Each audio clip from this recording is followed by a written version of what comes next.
Hello everyone, আপনাদেরকে আরেকটি নতুন ব্লগে স্বাগতম। আমি জয়া এবং এই ভিডিওটা করছি আমি লুন্ড, সুইডেন থেকে।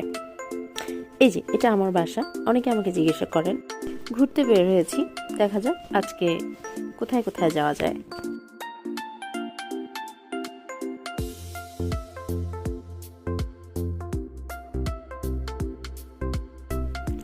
এই যে এই টপগুলা, এগুলা একদম সুইডেনের কমন কিছু টপ। আপনি যে কোনো জায়গায় যাবেন সুইডেনের সব জায়গাতেই এরকম টাইপের টপ পাবেন দেখতে।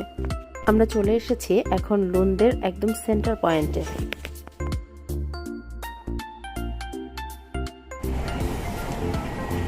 এই যে এখানে দেখতে পাচ্ছেন এত সাইকেল। এখানে সাইকেল মানে সুইডেনের মানুষের চাইতে সাইকেল বেশি, তারা সবাই সাইকেল চালায়।